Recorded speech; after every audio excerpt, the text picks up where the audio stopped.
movies are there? And we raise your hand and don't shout out the answer. Raise your hand. How many movies are there in the series? Say your hand first. Yep. 10 movies in the series. Correct. Come on down. Grab your disc.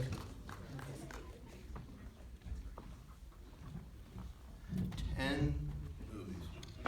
All right. And this one of the 4 Cenobites was replaced. You don't have to name the actress, but who was the name of that? I just gave you the answer away. Yeah, so nope. You got it wrong anyway. Barbie Wild. Yes, the female Cenobite was replaced. There you go. You win. And you're all winning a DVD of Hellbound Hellraiser II. So you know what you're fighting for. What was the last entry in the series that was given a wide theatrical release? Hellraiser Bloodline. Bloodline, correct. You win. There you go. Is that it right there? Yeah, yours is right there. Hey, you didn't have to pass it up. Barbie Wild. Oh, Barbie Wild, right there. Nice. All 4 Cenobites. Oh, sweet. All right, good job. There you go. What was Pinhead called in the first movie? You didn't have a name. I know. Lead Cenobite. Lead Cenobite, correct. You win. Here, you know. Oh, shit, sorry. I just closed my questions. All right, now we're getting tough. All right, so we saw a picture of him in this one, but we didn't get his name. In part 3, we found out Pinhead's real name. What is that? Oh. Yes, sir. Elliot Spencer. Elliot Spencer, correct. You win. All right, the guy that played Kyle.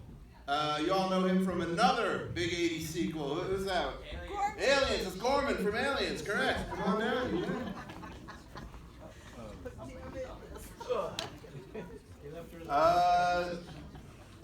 I'm sorry. I don't know why I'm doing that.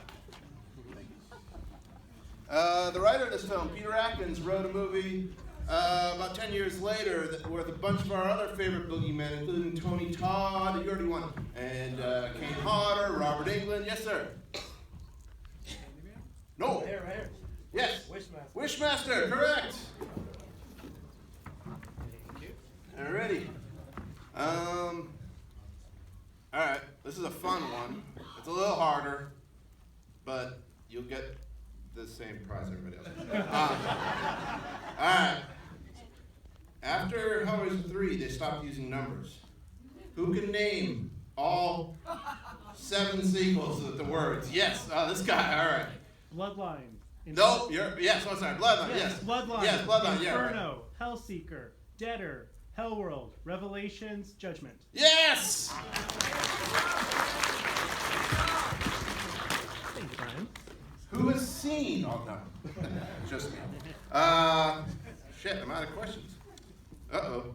All right. What is the next Screamfest movie that we're showing? I asked before the vote. Yes. Halloween 4. Correct. You win. Oh, almost. And for our last DVD, for Hellraiser 3, Pinhead did a music video with what famous rocker? Saw that guy's hand right in the middle. What's that? Motorhead. Yeah, let me Motorhead. You're right. You go. Come on down. And that's it. That's all our Hellraiser 2 DVDs. We don't ask hard questions. We're not dead right. All right, we got Q&A here. We got 3 very important people from the movie. Ladies and gentlemen, big round of applause. We have screenwriter Peter Atkins.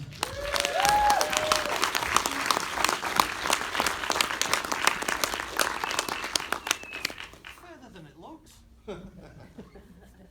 I don't know why I've got the bag, sorry. That's all right. Bring what you need. Bring what you need. We have the director of the film, Tony Randel.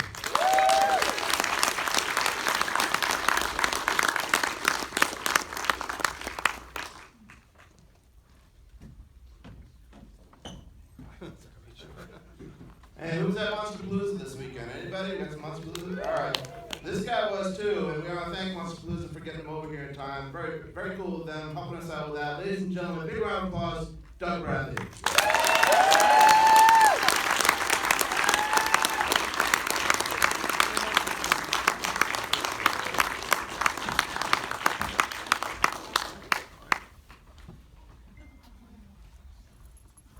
So Doug, how excited were you when you got the call that you got to put this makeup on again for Hellbound Hellraiser II? I was very excited. There were whispers while we were making Hellraiser that New World, getting the dailies from Cricklewood Production Village back to LA, and were excited by what they were seeing. They gave us, they gave Clive a bit more time and a bit more money, and there was talk then that they were planning a sequel. Of course, the trick with the sequel was they were insisting that the sequel specifically take place in the United States, which was slightly a problem because, as anyone who's read The Hellbound Heart knows, the story was originally set in London, and Clive's screenplay for Hellraiser was written to take place in London, so there was a degree of backfilling going on to make Hellraiser convincing as taking place in London. And there are a number of strange moments consequently in Hellraiser where they redubbed Kirsty's boyfriend with an American accent. And Kirsty says to him in the scene in the station, which begins with a British Rail 125 Express thundering through it, he tries to kiss Kirsty and she says, I was warned about you British guys, especially you British guys with American accents.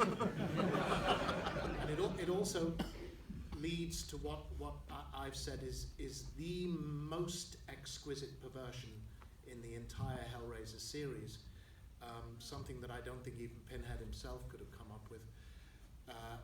That Julia doesn't only go out trawling the bars in whatever unnamed American city Hellraiser is now taking place in to find lonely businessmen to bring back to her house so she can beat their brains out and feed the blood to Frank. She specifically trawls the bars looking for follically challenged English men in this unnamed American city to bring them home and club their brains out. But, it's the kind of talk of sequels that you ignore. So it was exciting to know that we were doing it. I think I was mostly excited that we were going to Pinewood Studios, which to me was like going to Valhalla.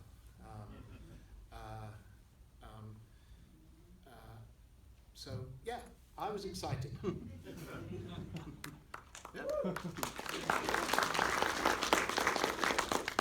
And Tony, you worked on the film a little bit, the first one a little bit, but obviously your role here much bigger. Talk about that sort of promotion. I was a production executive for New World Pictures and was assigned Hellraiser 3 weeks into production. The dailies were coming back, and the studio wasn't happy with what they were seeing, and they sent Contrary me. to what I just said. Yeah, exactly. But this is everybody has a different perspective. They weren't happy with what they were seeing, so I went there to see what was going on. I hadn't been involved with the development at all, but I was sort of the youngest person in the department, so they figured I must know something about goofy horror films. So that's how it happened. I went there and I started looking at all the dailies and everything they shot, and I thought it was brilliant. It was great looking. The studio had no idea what they were talking about, and the extra. There's kind of a funny story. The extra money that we got, because I sort of became more in league with the production than the studio. I approved the money without asking the studio. Nice. And there was one poor production accountant. Let's hear a rare round of applause for an executive.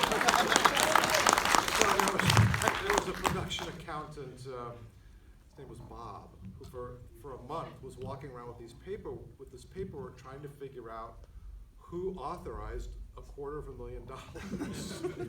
He never found out, and I thought, well, if the film bombs, I'm fired, but it didn't. So once the film was successful, I kept my job. And we have Bob tonight now. Bob is, I know Bob is still with us. But it was a long time ago. Accountants. Yeah, account. Not a big lifespan. Peter, Clive is credited with the story, but I mean, your sole screenplay. What did he give you, and what did you?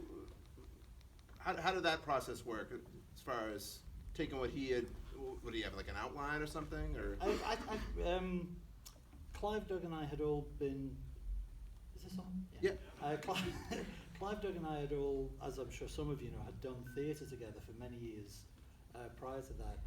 And the thing about doing Hellbound, it was like a throwback to the theatre company. I'm sure Clive told the executives that he had an outline, but what happened was he said, "Come round to the house, I've got a bottle." And so, just like in the days of the dog company, we just sort of jammed over an increasingly empty bottle of vodka. And then they put me on a train back to Liverpool, and I wrote up a 10-page based on the drunken conversation we had. And Chris Figg was foolish enough to approve it. And then they brought me back down to London, put me in a hotel, and I wrote the screenplay. I mean, that's not to downplay Clive's involvement at all. I mean, obviously, he originated the entire series. And, you know, he's quite smart and has many ideas. So, but it was very nice. It was reminiscent of the theatre days and sort of workshopping. So I don't know if that answers the question or not. It's 30 years ago, Brian. What the hell do I know? Can I ask Peter a question? You can, of course. I don't want to take over. No, the go ahead. Because it hadn't really occurred to me before, but I mean, your writing pedigree prior to Hellbound was not. A couple of short stories. Yeah. So it was Clive's call to give you Oh, sure. the job, but there must have been resistance to the idea of an untried writer being let loose on this sequel. Well, Doug, let me explain. Well, that's my question. Because I don't think I've ever asked you this before, so I'm personally curious. All right. Well, I can shed no light on this other than to say. Wow, that was incredible timing. So no more trick questions. Get it? No, actually, you know what? I would love to say two things. One, completely ego-free, which was the pound, the UK pound, was so weak against the dollar that New World could afford not to give a shit, in a way. And Clive and Chris saying, well, we've got this guy, we think he can do it. I think, you know, in an economy where, say, the pound had been stronger, I might have had to jump through a few more hoops. Right. But the other thing is, they also trusted Chris, Chris Figg, the producer of the first movie, because, as Tony says, he delivered a movie that worked for them, was profitable. Yeah. So, But Chris didn't know you from Adam either. no, so he it didn't know must- that. That was the it thing. was That Clive's call. yeah. Really? Well, Yeah. I've told this story many times, and I apologise to those who've heard it. Clive called me, and I had had a couple of short stories published. It was working on something else. But Clive called me and said, "Funny question. Have you ever written a screenplay?" And I said, honestly, "No, I haven't, Clive." And he said, "Well, look, if a producer calls you in 5 minutes and asks you the same question, are you prepared to lie?" And I said, equally honestly, "Oh yes, Clive, I'm prepared to lie." And the thing is, that is true, by the way, but kidding aside, you know, Chris Figg read a couple of samples of my writing, and the thing is, you know, screenplay form, it's just laying it out. I mean, any idiot can learn how to format a thing. Chris was a great producer, and what he responds to, as all smart producers should, is enthusiasm, smartness, quickness, and a modicum of talent. And I was certainly enthusiastic, smart, and quick. I don't know about the talent, but so he just said, yeah. He had the budget. It was the pound's weakness that gave me my break. I remain convinced.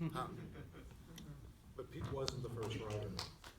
Well, I was the first writer that wrote a script. Yes, somebody else was hired first. Well, that's a very sad story. It's a sad story. No, not for me. Actually, It is a sad don't story. laugh now. It's a sad story. I'm not kidding. Died, but Oh. that was, yeah. They weren't being cute. It's sad. Tell me it was in suspicious circumstances, and some He mysterious visited writer from Liverpool. Liverpool was stalking him for weeks. No. Tony, I mean, it's great. This is the first time I've gotten to see it on the big screen. It's great to see those mats and you know the different composites. Talk about working with all those to create the hell landscape, the maze, and Everybody has an agenda, and when I came in to do this film, I had all these images in my head that I wanted to do, and I bullied Pete into putting them into the screenplay. And that's the infinity landscapes and the hanging, which is completely a rip-off of Vertigo if you didn't recognize it. She's hanging. And all these things that I loved as a kid and as a younger person. And that was just, for me, that was my toy train. I was playing with that stuff. And this was all done old-fashioned, glass paintings with a matte artist who had done films since the 30s, 40s? Certainly the 40s. Yeah, he's retired or maybe deceased, but he was. He's pretty old then. He was. It was just a great deal of fun because I just love images, and that was it. It was great. Can I throw in one anecdote about Cliff? Yes, you which can. is scurrilous. Oh, The glass artist that I assume you're all film buffs, so you know what we're talking about, that Tony's talking about, was the great Cliff Culley, who'd worked certainly since the 40s on the Alan Pressburger movies, like Black Narcissus, and anyway, they were great. Sink the Bismarck. Yeah, I don't know if Cliff. Anyway, so it's my first movie, and I understand, Jesus Christ, that's Cliff Culley. He worked with Alan Pressburger in the 40s. So, little film buff, head full of dreams. I run down. Cliff was a working class guy from London, Cockney as we call him, and I'd met him before this. It wasn't my first question, but I went. I said, "So Cliff, you've been here a long time." "Oh yes, Pete. Yeah, I've been here a long time. Yeah." And I said, "And you worked with Alan Pressburger?" "Alan Pressburger? Yeah, did several of their movies, Pete. Yeah." I said, "Well, you've got to tell me, what was Michael Powell like?" And he said, "Powell? He was a fucking cunt, Pete." So, anyway, back to you, Tom. Totally true. Sorry, I don't mean to keep taking No. your Q&A. no one's here to hear me. In relation to that, it would be worth talking about the loss of a chunk of the budget. Oh, Oh yeah. yeah. While you're talking about glass shots and that vista of hell that we never got to explore any further, because it was a substantial loss, I think, wasn't it?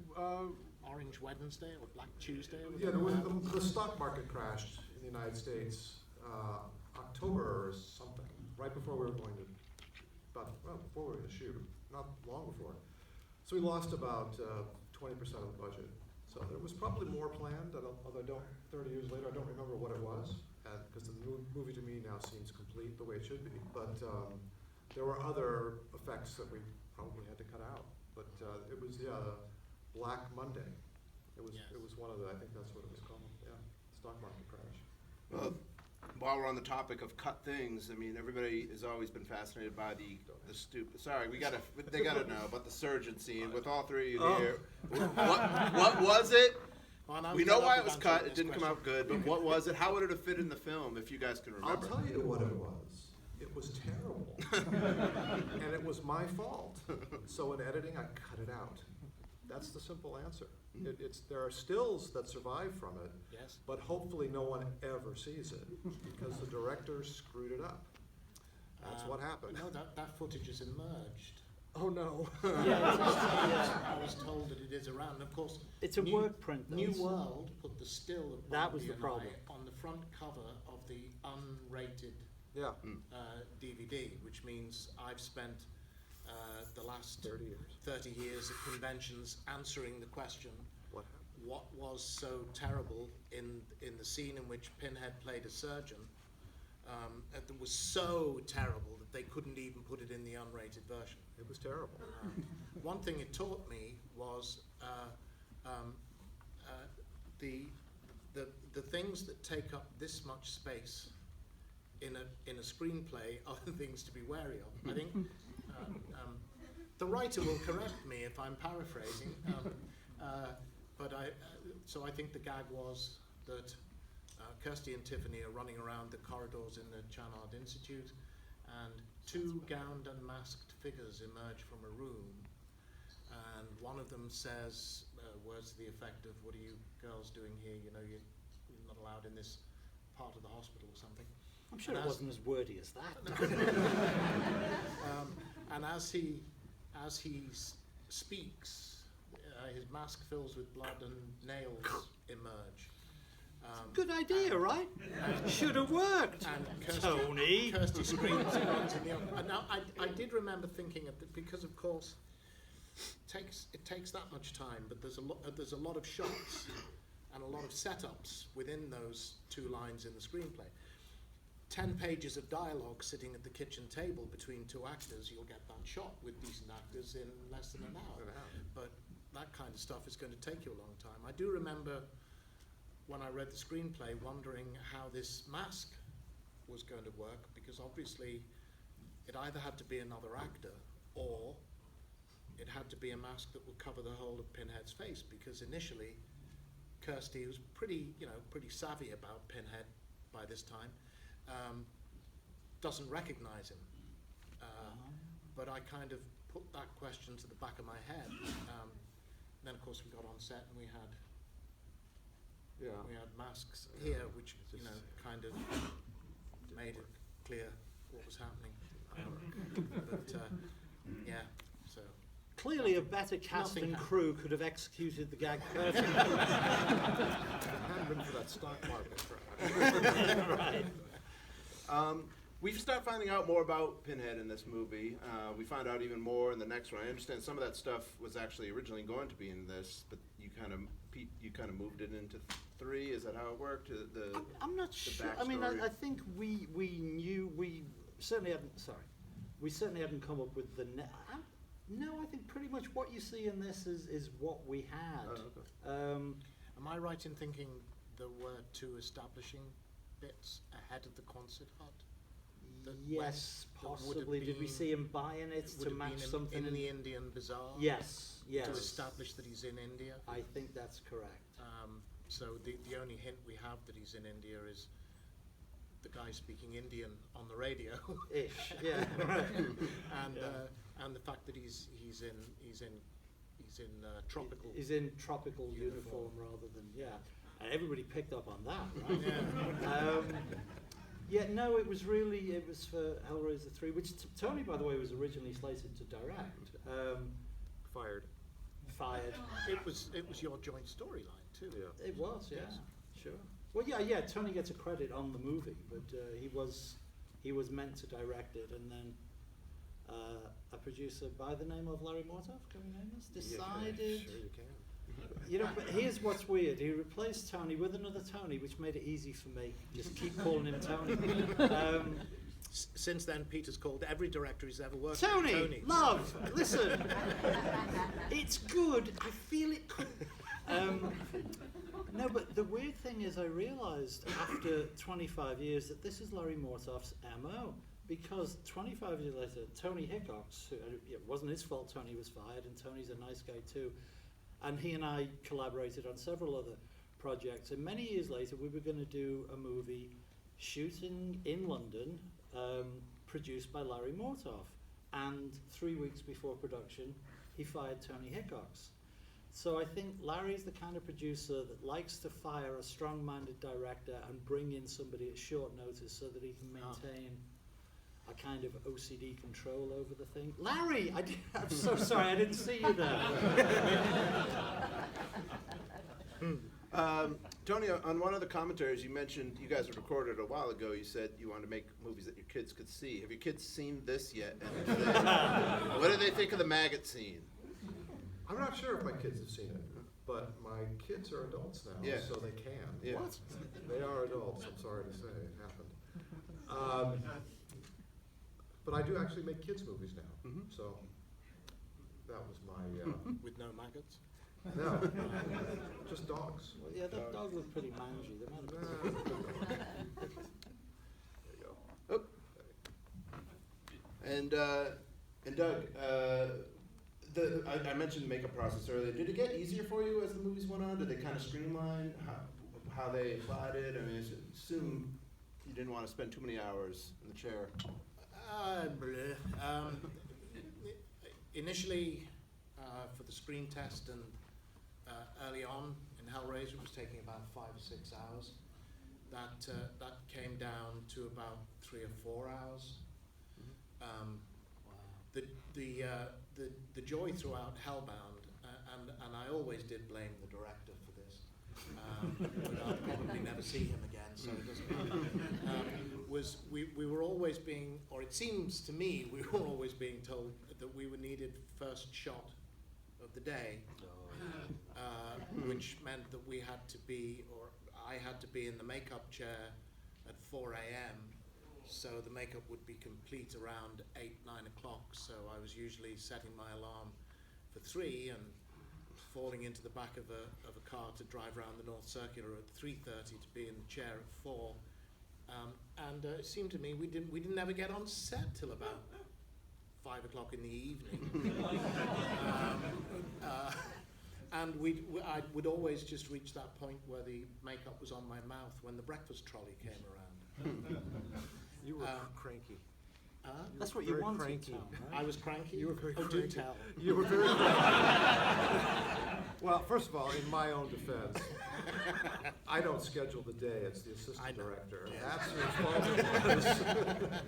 But they're always optimistic that the director will move quicker than they do, so I'm sorry. I know. I'm But sorry. I was cranky. You were a little cranky. Well, But you had no. that cigarette in the cigarette holder. So Yeah, there are lots of Yeah. lots of strange pictures from Hellbound. It was very kind of old school. First of all, they insisted we all wore dressing gowns when we had our makeups applied, and Bathrobes. those of us who smoked were told that we had to use cigarette holders. I think to keep the cigarettes further away from your face and therefore not get nicotine stains in the makeup. So consequently, there are a lot of images that imply that some of the Cenobites were doing their best Noel Coward impersonations as they swan around backstage with pins in their heads, in dressing gowns with cigarettes in cigarette holders.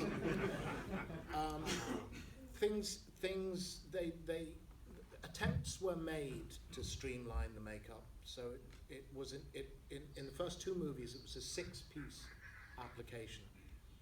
There was an attempt to make it a 2-piece application subsequently, with complications on Hellraiser 3 and fewer complications from Hellraiser 4 forwards. There are 2 world records for the application, an hour and a half and an hour and 9 minutes. Wow. But generally speaking, it doesn't really speed up much more than about 3 hours. If you really want to see a cranky actor, it's when you bring him in at about 8 o'clock in the evening, and just before dawn the following morning you approach that actor and tell him, I don't think we're going to get to you, when you've now been sitting around in the makeup for, by that time, probably 6 or 7 hours. That wasn't this. No, that was Hellraiser 3. I mean, the weird thing with the makeup is all I wanted to do was be able to take it off in between shots.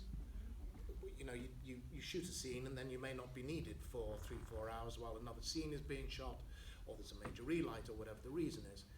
You just want to be able to take it off, put it down somewhere, and be you for a few hours, and you can't. You carry it with you all the time. Nobody reacts to you as you, they react to you in this makeup. And I was not good at being on my own, and I was not good at being with a lot of people. And I discovered talking to Robert Englund that he felt exactly the same way, and he said the same thing that I eventually did. He said I became a nomad. I wandered around the sound stages. I walked on my own. Does put you in strange headspaces when you got all that shit Well, on your head. But what I'd like to add to this is what you see on film here with all the lighting to make everything look great. It didn't matter when they applied your makeup, it was flawless. He looked, whether it was just standing under fluorescence, he looked like Pinhead. These guys just were the best, and even though it took a long time, it was worth it because you didn't have to do any trickery to make Doug look great. He just looked great, and that was so all the agony was well worth it. Jeff Portas, Jeff who Portas. designed, made, and applied my makeup on the first 2 movies.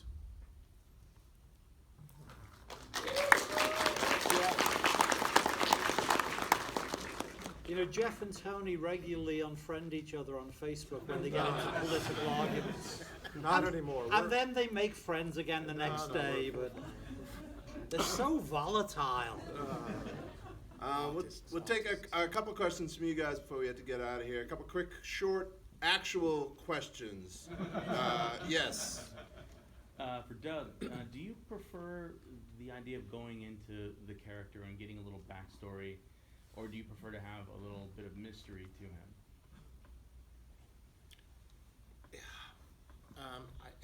That's not a question I've ever asked myself. I don't know. I mean, there was in Hellraiser, I knew that Pinhead had once been human. I didn't know who, and I didn't know when. I'd not discussed any specific details of the backstory with Clive for Hellraiser, but I knew that he had been human. I used that to hang 2 things on. One, that among many things I felt about Pinhead looking in the mirror was melancholy and a sense of loss. And I attached that to his sense of a loss of humanity that he couldn't remember.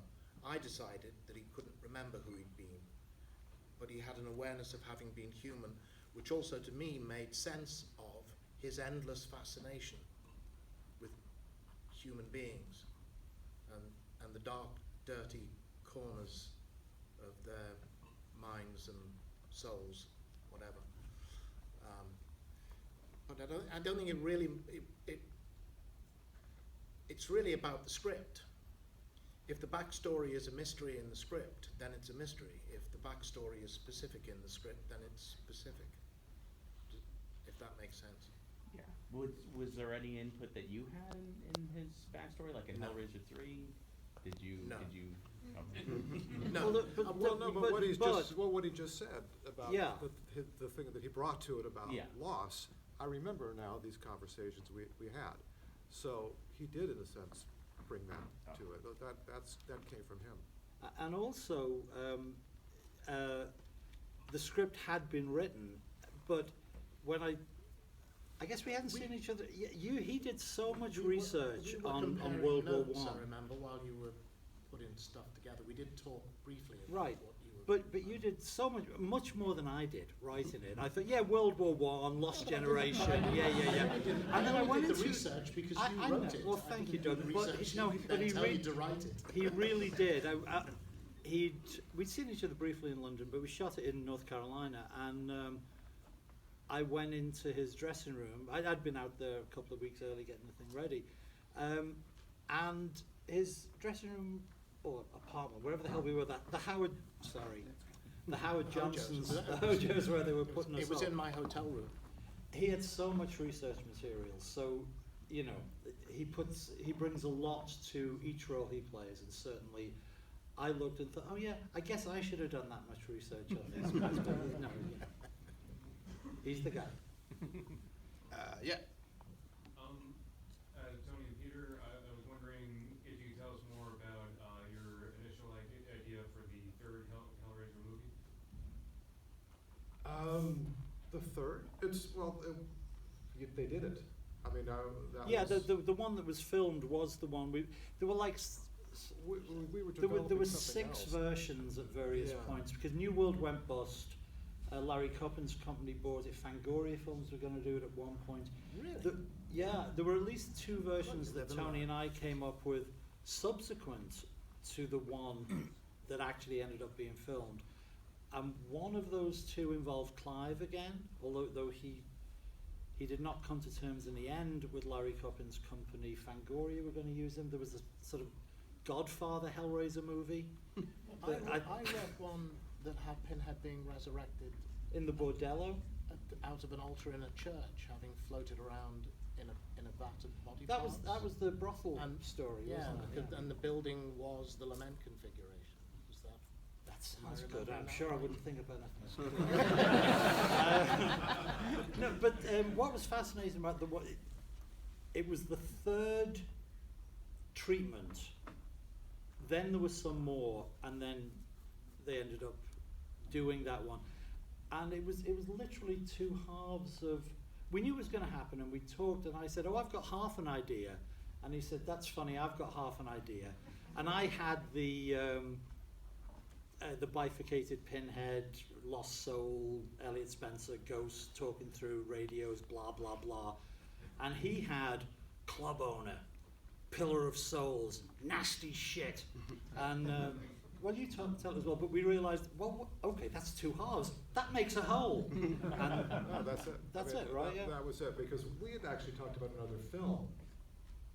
Oh, we were going to Before. make a nightclub of death movie. Yes, That's and right. that's Yeah. all got smushed up and became Hellraiser 3.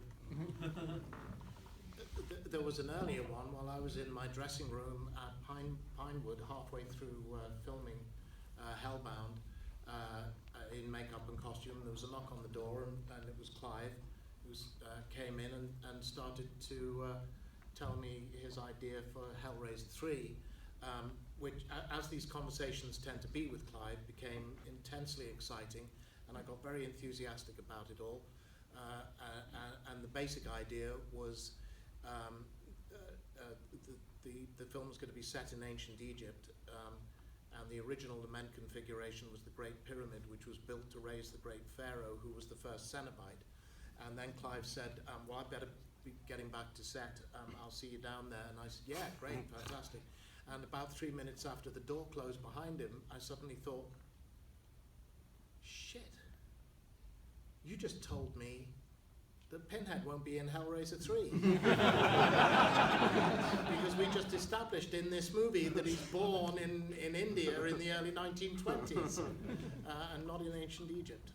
So But thank God that one didn't get. all mummy movies are about reincarnation, Doug. So it would have been Oh, is that, no, it would have been okay. Imhotep would have been reborn as Elliot Spencer.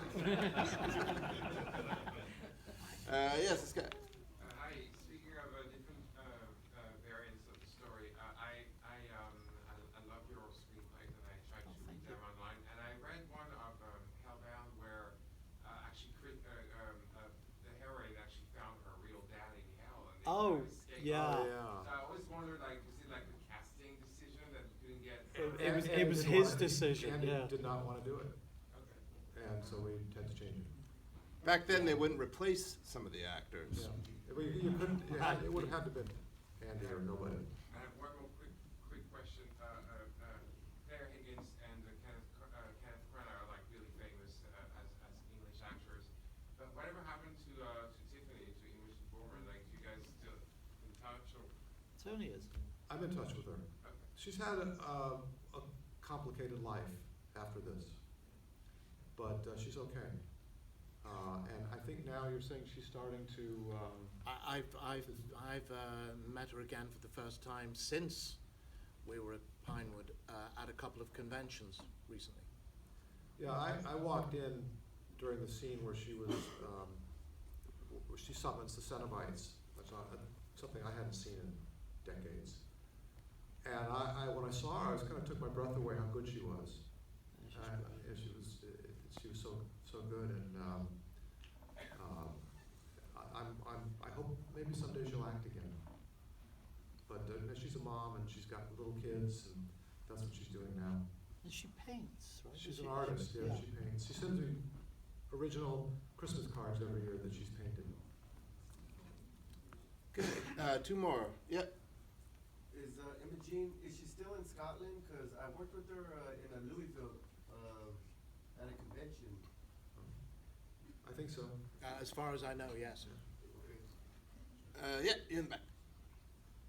This is for Doug. I read somewhere that you originally went for the casting not to play Pinhead because you didn't want to play a character covered up.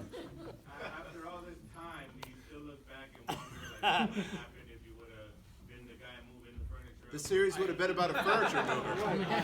I have absolutely no doubt that if I had chosen to play the mattress delivery guy, I would be sitting here tonight discussing my iconic performance. But you would have directed a Centurions movie. Sorry, Dave. God, I mentioned this once in an interview way back when, and if I could take anything back, it would be that moment, because this fucking thing has haunted me for forever. As far as I know and as far as I remember, I was going to play Pinhead. When Chris Figg called me to say, well, we need to finalize this, I'd already been talking to Clive about Pinhead and who he was and blah, blah, blah. And Chris said, there is one other role available, and that was the mattress delivery guy. And what I said in this interview was, there was a moment when I thought, Hellraiser was my first movie, and there was a moment where purely with my actorly hat on, I thought, well, hang on a minute. Maybe it would be to my benefit to be seen as me on screen. So if I go to subsequent auditions, when I go to audition for Tony Randel for his new kids movie, and he'll say, have I seen you in anything recently? I can mention, or you may have seen me giving my mattress delivery guy in Hellraiser. So that went across my mind very briefly. But there was always something about this mysterious guy with the pins in his head that, there was never any doubt in my mind. And I didn't audition. I never auditioned. Because he's Pinhead. He's the Pinhead, right, guys? Bye, Yeah. All right, we got to wrap it up. Big round of applause again for Peter Atkins, Tony Randel, Doug Bradley. Thanks again, Mr. Blue Jack, for getting you all over here.